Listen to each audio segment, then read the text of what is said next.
Have you had a project just go haywire in the middle of the project or at the end of the project when you guys started receiving payments, talking about money? If so, you want to watch this video.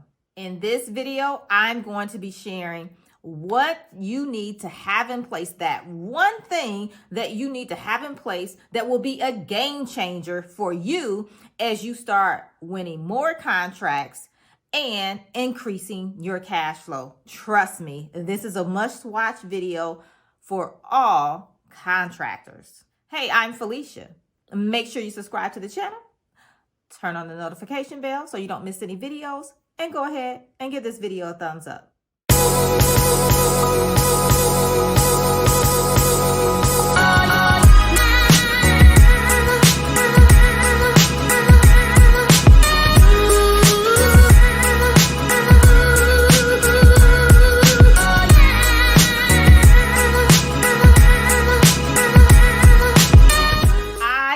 The excitement of winning your first contract is like you want to dance, maybe run through the house, shout, share it with someone, or maybe that's just me. I don't know. We all celebrate a little bit differently, but I know that once you win a contract, you're excited and you're ready to get started working on that contract for a couple of reasons. One, you want to perform and show your customer that you're able to deliver on your promise. And two, you want to hear that cha-ching money in your bank account. I get it, but let me tell you, pump the brakes. Let's back up a little bit and make sure we have this one key thing in place. I know a lot of times when you win a contract, it's like you may get the phone call. So you have that verbal agreement that, hey, here's the deal. Here's what we're doing, how long it's going to take, how much you're going to be paid, and you're ready to go to work. Or maybe you get a handshake. Maybe that's it. I don't know. Handshake. And then you're ready to go. And you start working on the project. You do know once you put boots to the ground on that project, you've agreed to delivering that project. What were the terms? Do you remember? How much you're going to get paid? When are you going to get paid? How will you get paid? Let me tell you, when money's on the table, things can get funny. Have you heard people say money funny, my money funny? Yeah, your money can get funny really quickly when money's on the table, when you start having that money conversation and you've executed, you've mobilized off of a verbal agreement or a go ahead, do this. Maybe you received it in an email, but you didn't get all of the details outside of location and what to do, and then you started doing it. We don't want that. Let me tell you, people's memory begins to fade once you start working on a project and you start talking numbers. You'll notice sometimes zeros will start to fall off. You know what I'm saying? So you want to make sure that you don't begin to execute on an opportunity without having all of the necessary things in place. So I want you to pump your brakes. Get it in writing. Did I say that before? Get it in writing. Let me say it one more time. Get it in writing. You should have a contract agreement if you're working directly with the customer. If you're going to be a subcontractor under a prime contractor, then you should have a subcontractor agreement in place before you start doing the work.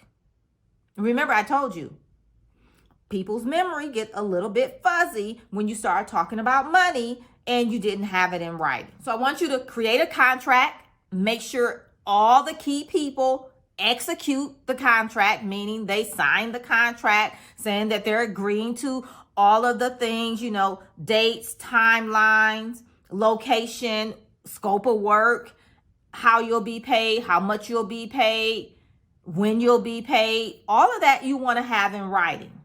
If there's going to be any back charges for various things, that should be in writing too, so that you know what to expect if you don't deliver on your promise. Have all of that in writing in your contract agreement or your subcontractor agreement. I want to share with you a few things you want to make sure you have in your contract agreement. So include this in your agreement, whether it's the contract or subcontract agreement. Make sure you have your timeline to complete the project, the location of delivery or the location you will provide the service, the number of people you will need if they're going to specify how many people you need. Make sure the scope of work is in the contract. And then anything dealing with money, and make sure it's in the contract. How much will you be paid, when you'll be paid, when you should invoice, and how they will pay you. You want all of those things in writing. In writing. All right, I want you to comment below. Let me know, are you executing your projects based off of a contract that you have in place? Or are you using verbal agreements? Yes or no? No or yes? Do you have physical documents, a contract agreement or a subcontract agreement in hand before you start mobilizing, before you put boots to the ground on projects? Let us know in the comments. Yes or no? No or yes? All right, so one last thing I want to share with you guys is some of the type of documents you want to make sure you have in place in addition to the contract agreement and subcontract agreement. Now, depending on where you're sitting in the deal, you may also want to have a non-disclosure agreement and a non-compete agreement, just depending on where you're sitting.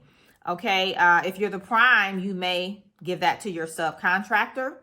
If you're a subbing down to another sub, you may give it to your subcontractors, okay?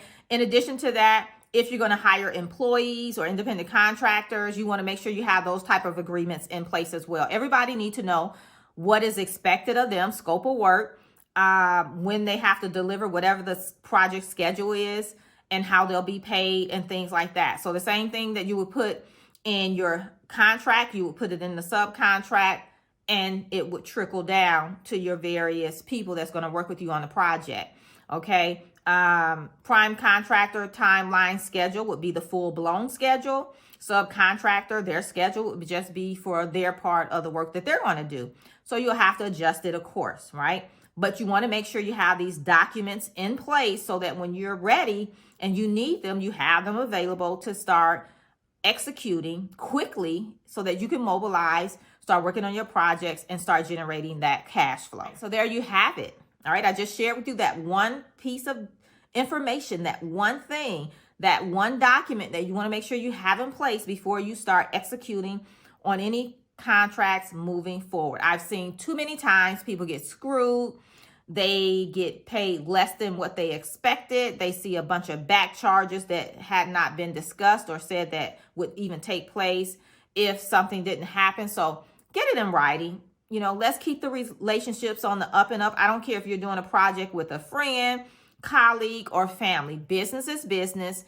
Get it in writing. That way, you can save some relationships along the way, plus some heartache of you expecting to be paid one thing and then you get paid something else, and then it's not even enough and even break even, let alone make a profit. And we're all about making a profit off of what we're doing here, right? We're all in business to make money. We're all in business to grow our business. And at some point you want to scale and start getting support and things like that.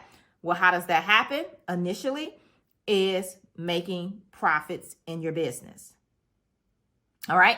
So your call to action, what you should do is create your documents if you don't have them in place. You can also have your attorney create the documents for you, or you can create them, have your attorney review the documents for you, either or, but nevertheless, get the documents done. All right. Now, if you need help executing on your government contracting plans, getting, bids done, learning how to bid, you're looking to, take your business from the private sector into the government contracting sector, and you want to, take your business to 6 or 7 figures as a government contractor, then definitely check out the Contractors Edge Bootcamp.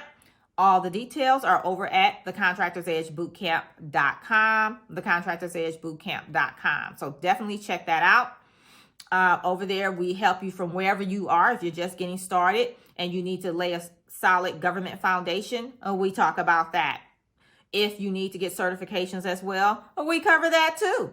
And mainly the main thing we want to teach you how to do inside of the Contractors Edge Bootcamp is find and bid contracts. That is the ultimate goal of the bootcamp. So if you don't know how to find government contracts to bid, if you don't know how to bid contracts, read solicitations, pull out the requirements like your scope of work and things like that, definitely check out the boot camp. In addition to that, we talk about pricing as well as writing your proposal so that you can get to the deal table. That's the goal. We want to get you to the deal table. So check it out, the Contractor's Edge Boot Camp. And remember, you're just one contract away. Don't forget, subscribe, turn on the notification bell, and like this video. All right, I'll see you back here real soon. Bye for now.